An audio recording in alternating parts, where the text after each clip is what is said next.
विघ्नेश्वराय वरदाय सुरप्रियाय लंबोदराय सकलाय जगद्विताय नागाननाय श्रुतियज्ञ विभूषिताय गौरीसूताय गणनाथ नमो नमस्ते।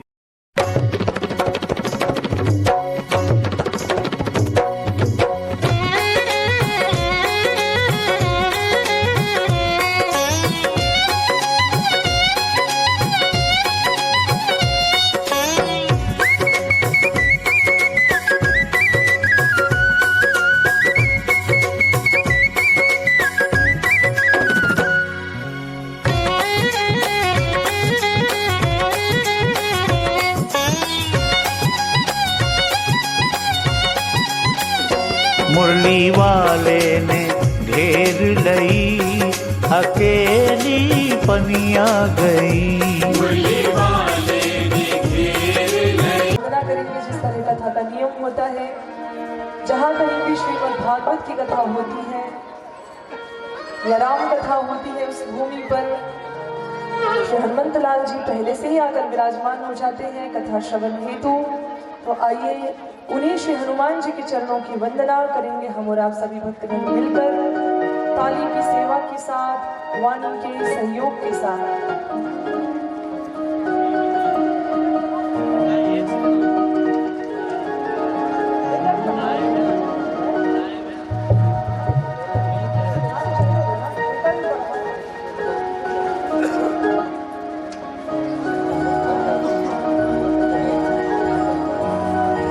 कहीं रीच पति सुनो हनुमाना,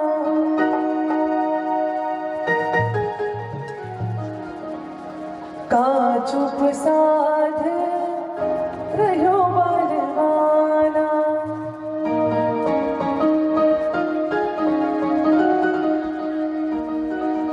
पवन तनय बल पवन समाना, बुद्धि विवेक ज्ञान निधाना।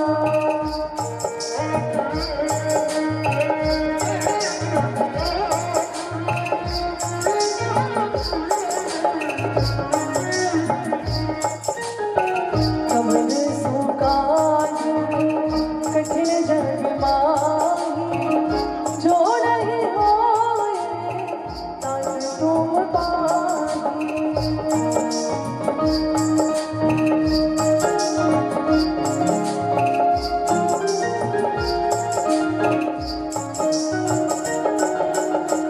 महावीर विनमो हनुमाना, राम जासु जस आप बखाना।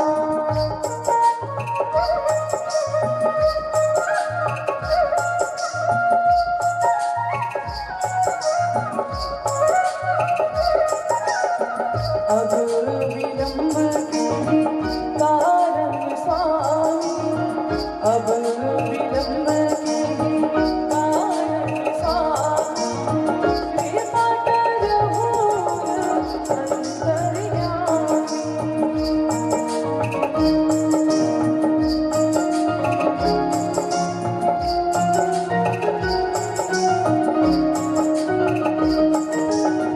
जय जय जय हनुमान गोसाई, कृपा करहु गुरु देव की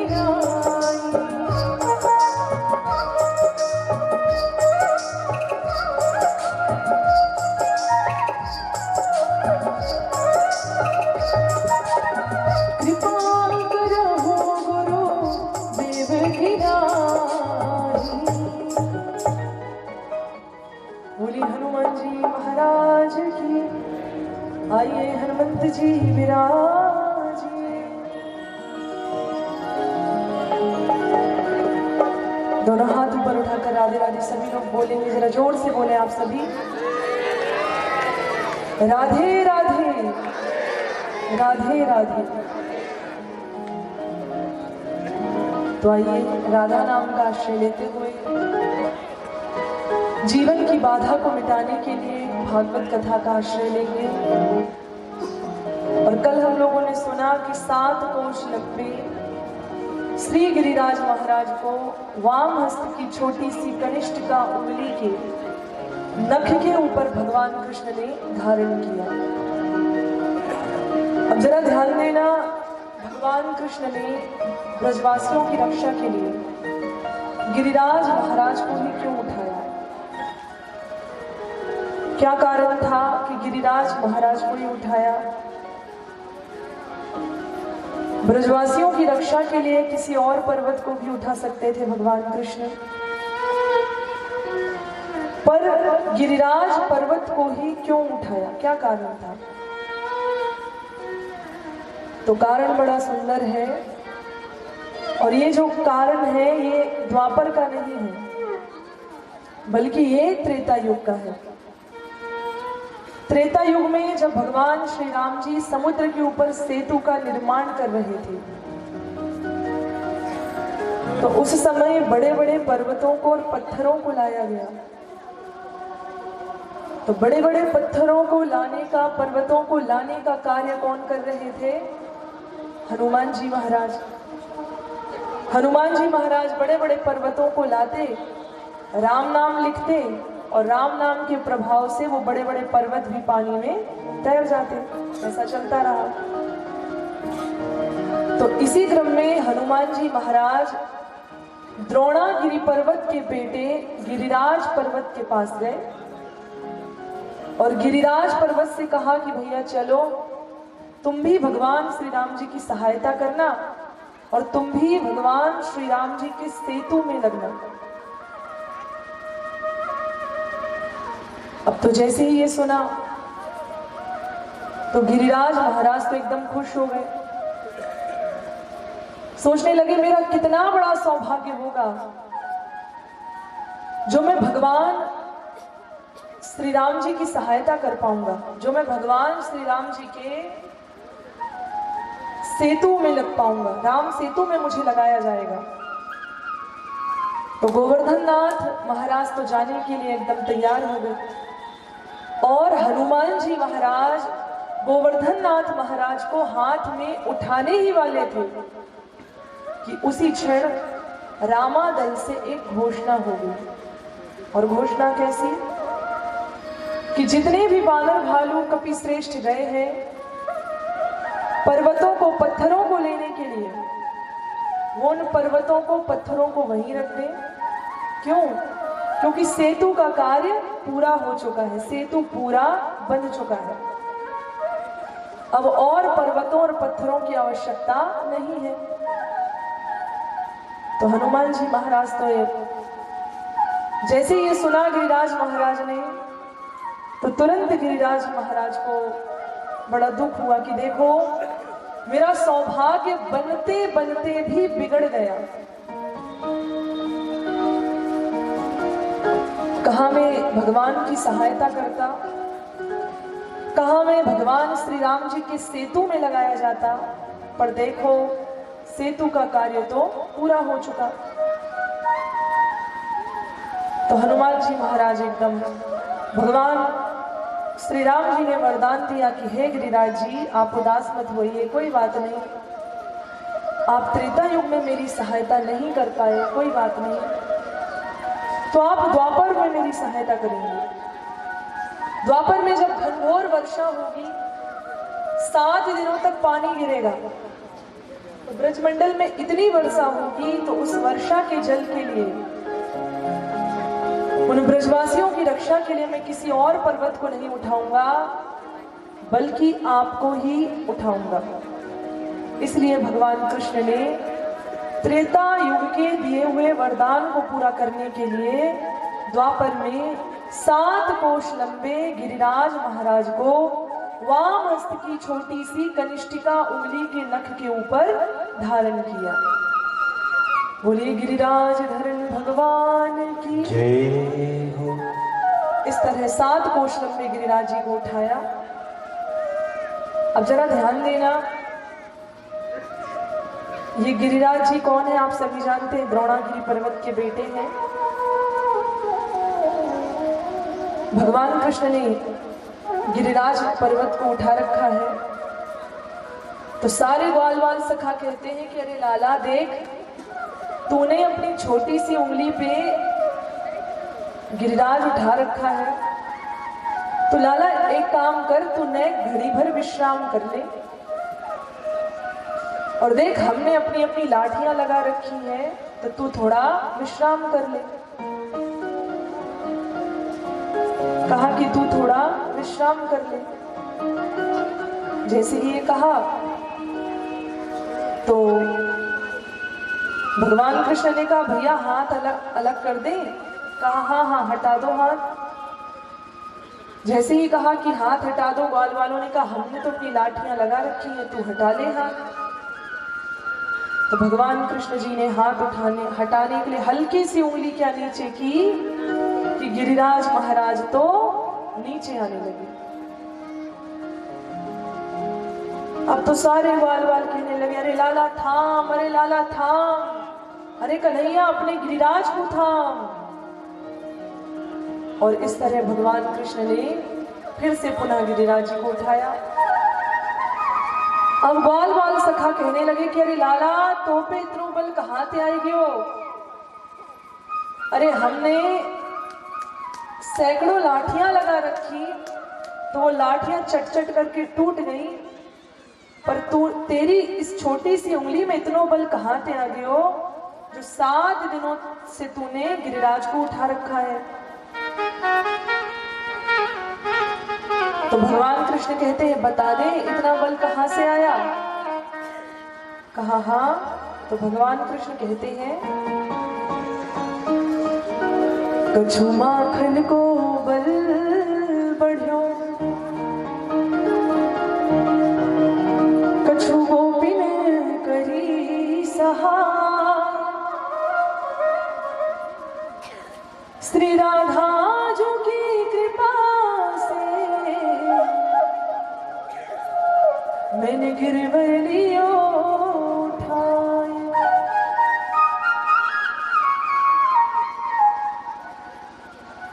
तो कहा कुछ माखन का बल बढ़ा, कुछ राधा रानी जी की कृपा हो गई, और इस तरह मैंने गिरिराज जी को उठा लिया।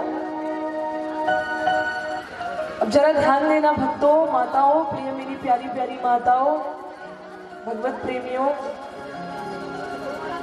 देवराज इंद्र ने अपने एक दूत को भेजा। कहा जाओ जाकर देख कर आओ,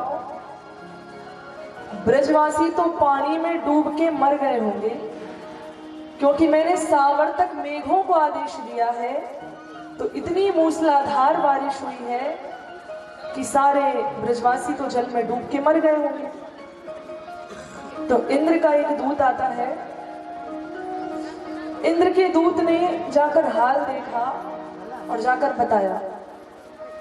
कहा महाराज आप कह रहे हैं कि ब्रजवासी पानी में डूब के मर गए होंगे।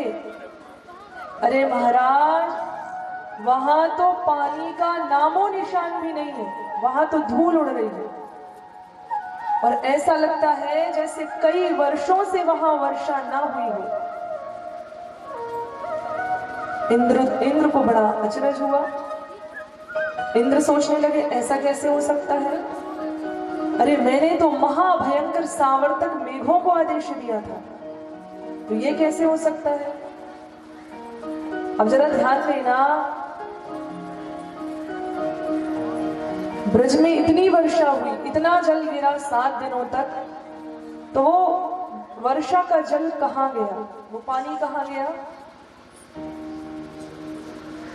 तो उस जल को पी लिया अगस्त्य मुनि ने। किसने पी लिया, जोर से बोले माताओं बहनों, अगस्त्य मुनि ने।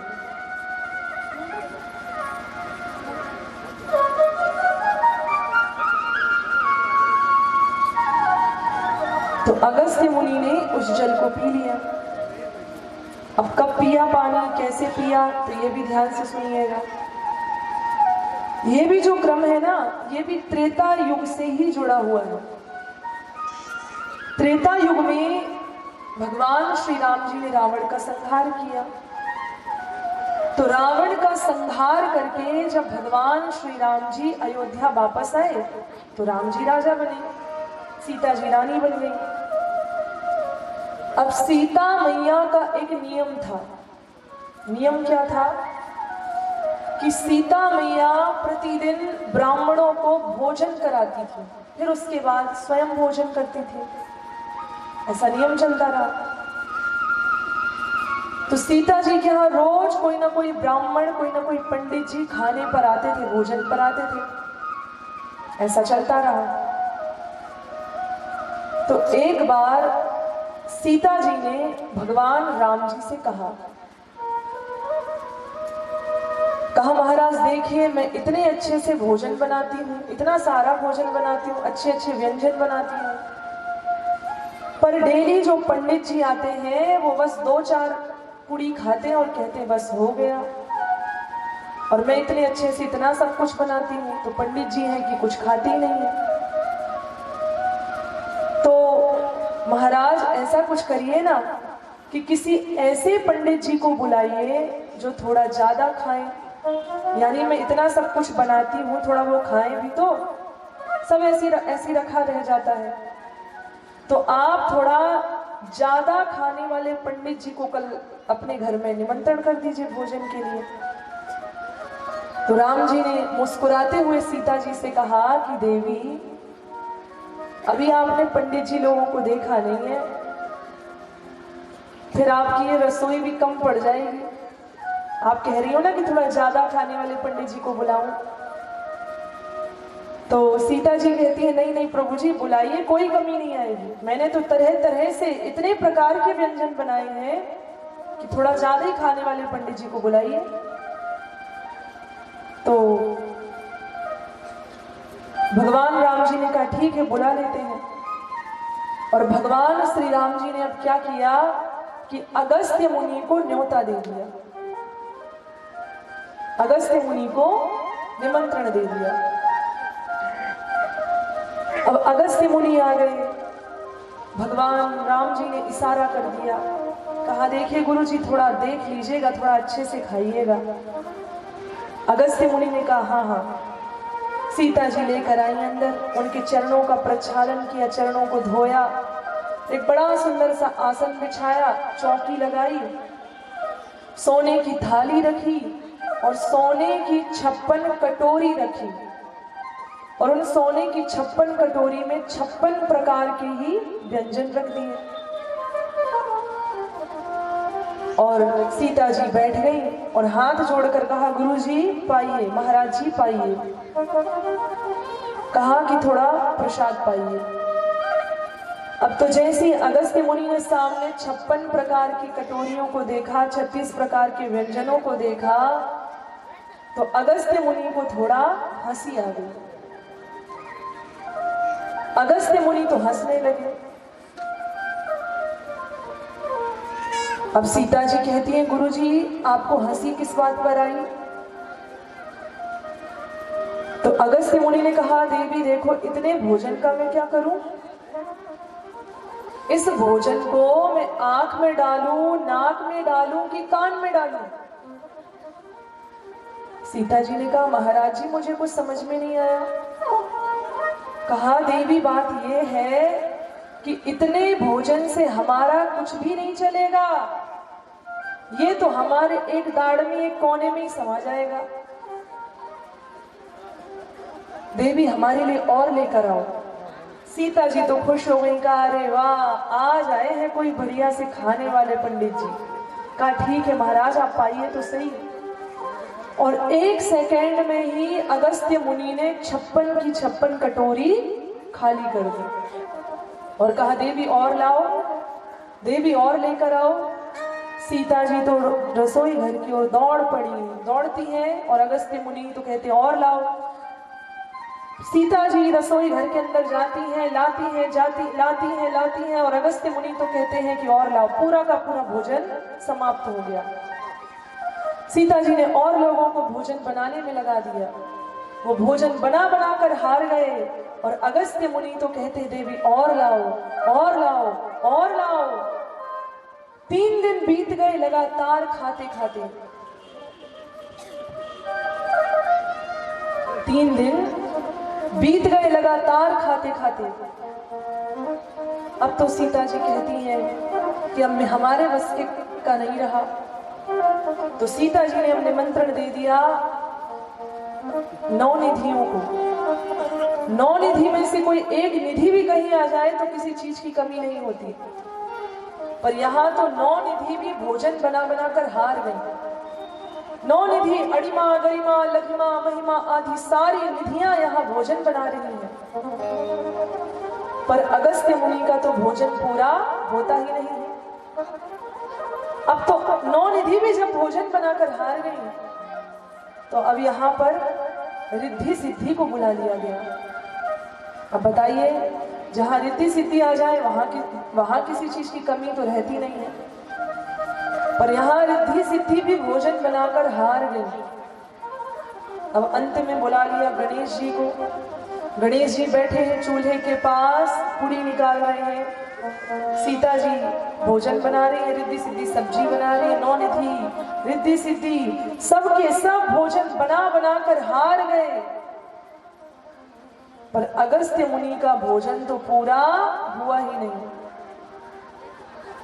लगातार 17 दिन बीत गए भोजन करते करते। कितने दिन हो गए? जोर से बोलिएगा। 17 दिन हो गए। 17 दिन हो गए भोजन करते करते। अब सीता जी जब हार गई, गणेश जी रिद्धि सिद्धि 9 निधि सबने कह दिया कि अब हम नहीं बना पाएंगे, और अगस्त्य मुनि तो कहते हैं देवी और लाओ और लाओ और लाओ। इतने में सीता जी ने अब तुरंत ले लिया हाथ में पानी का गिलास और कहा, गुरुजी जब भोजन आधा हो जाए ना तो थोड़ा पानी पी लेना चाहिए। तो अगस्त्य जी ने कहा, हाँ हाँ देवी, जब भोजन आधा हो जाएगा ना तो मैं पानी स्वयं मांग लूंगा, खुद मांग लूंगा। सीता जी को लगा, लो 17 दिन हो गए भोजन करते करते और महाराज का तो अभी आधा भी नहीं हुआ। अब अगस्त्य मुनि कहते हैं, देवी और लाओ, देवी और लाओ और लाओ, भूख लगी है और लाओ। सीता जी तो भोजन बना बना कर हार गई। 9 निधि गणेश जी रिद्धि सिद्धि सब के सब भोजन बना बना कर हार गए। अब तो यहाँ सीता जी गई भगवान राम जी के पास और राम जी से कहा कि प्रभु देखिए, अब आप ही कुछ करिए। मेरे द्वार से कोई ब्राह्मण भूखा उठे, ये ठीक नहीं है। अब आप ही कुछ करिए महाराज। 17 दिन हो गए लगातार खाते खाते और कहते हैं अभी आधा भी नहीं हुआ। तो राम जी ने मुस्कुराते हुए कहा कि देवी, मैंने तुमसे पहले ही कहा था, ये तो तुम्हारी इच्छा थी ना कि कोई थोड़ा ज्यादा खाने वाले पंडित जी हैं, तो बस अब खिलाओ। तो राम जी सीता जी ने कहा, महाराज पर ऐसा भी तो नहीं, इन्होंने तो श्रद्धा की टांग ही तोड़कर रख दी। अरे महाराज कुछ करिए। अब भगवान राम जी के इशारे से तो सब कुछ हो रहा था। तो भगवान राम जी गए और जाकर कहा कि गुरुजी बस हो गया। और जैसी अगली पुड़ी लाकर रखी सीता जी ने, तो अगस्त्य ऋषि ने कहा, परिपूर्णम परिपूर्णम परिपूर्णम परिपूर्णम। देवी बस हो गया हो गया, बस अब पानी ला दो। सीता जी दौड़ी और तुरंत हाथ में पानी का गिलास ले लिया। कहा, लीजिए गुरुजी। तो सीता जी ने जब पानी का गिलास दिया तो अगस्त्य मुनि ने कहा, देवी इतने पानी से काम चलेगा? अरे लगातार 17 दिन हो गए भोजन करते करते, तो इतने पानी से थोड़ी ना काम चलेगा। अरे हमारे लिए जब इतना सारा भोजन किया है तो पानी भी तो थोड़ा ज्यादा ही पिएंगे ना। तो हमारे लिए इतना पानी लेकर आओ जितना पानी एक समुद्र के अंदर होता है। सीता जी ने कहा, रे महाराज अब मैं इतना पानी कहाँ से लाऊंगी? कहा, हम तो इतना ही पीते हैं, अब इतने दिनों से खा रहे हैं तो इतना पानी तो पिएंगे ही ना। तो कहा, देवी इतना पानी लेकर आओ जितना पानी एक सागर के अंदर होता है। सीता जी ने कहा महाराज मैं इतना पानी कहाँ से लाऊंगी। तो भगवान राम जी ने जोड़े हाथ, कहा गुरु जी क्षमा करना, इस युग में हम आपके लिए इतना पानी तो नहीं ला सकते, पर हाँ हम आपको एक वचन देते हैं, हम आपका पानी रहा उधार। भोजन आपने कर लिया त्रेता युग में, अब भोजन करने के बाद लोग पानी पीते हैं, तो आपका पानी रहा उधार, तो अब पानी पिलाएंगे आपको द्वापर युग में। कहा जब घनघोर वर्षा होगी ना ब्रजमंडल में 7 दिनों तक, 7 दिनों तक जब मूसलाधार बारिश होगी, इतना पानी गिरेगा, इतना पानी गिरेगा कि जितना पानी एक समुद्र के अंदर होता है, एक सागर के अंदर होता है, इतना पानी इकट्ठा हो जाएगा। तो महाराज आप उस समय पानी पी लीजिएगा। तो आपका पानी रहा उधार। तो वही किया, जब ब्रजमंडल में बारिश हुई तो भगवान श्री राम जी ने कृष्ण रूप में जो है उन्होंने कहा कि गुरु जी आइए, अपना पानी उधार है ना, तो आप पानी पी लीजिए। तो 7 दिनों तक गिरने वाले उस ब्रजमंडल के जल को पी लिया अगस्त्य मुनि ने। बोलिए कृष्ण कन्हैया लाल की जय हो, बोलिए भक्तवत्सल भगवान जय हो। आइए चलते हैं उसी भाव में, भगवान कृष्ण को मनाते हैं।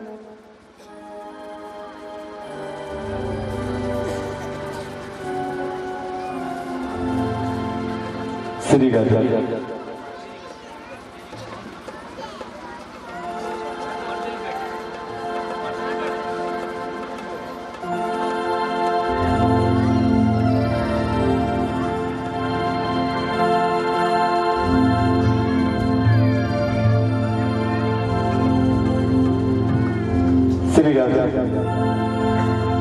लूट लिया दिल, लूट लिया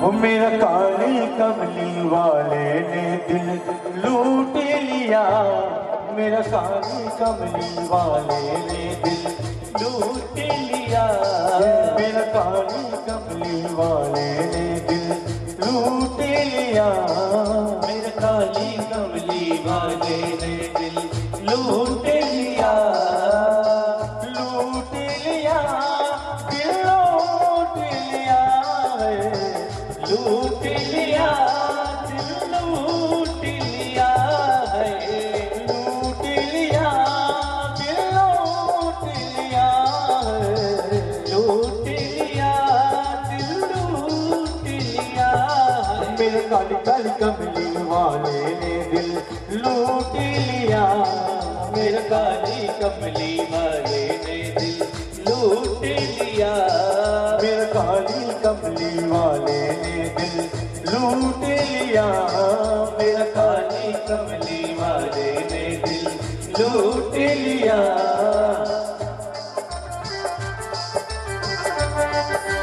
श्री श्याम जय हो।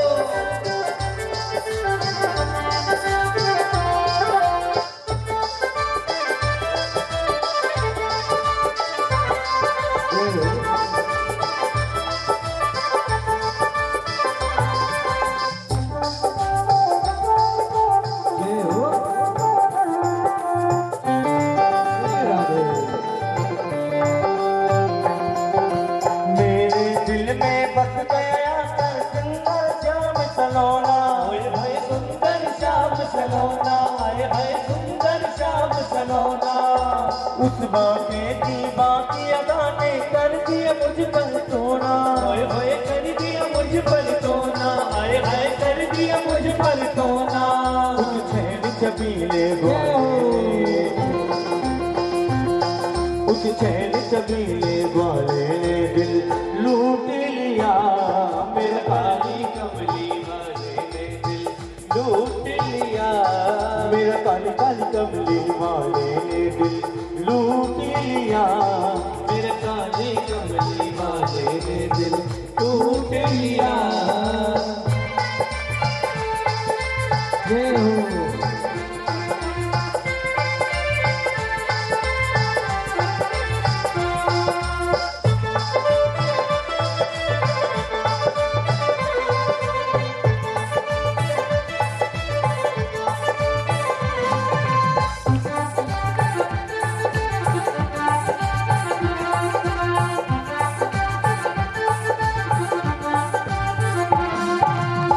से देखी साविर सूरत हर पल रहूं मैं कोई, ओए ओए हर पल रहूं मैं कोई, कन्हैया हर पल रहूं मैं कोई।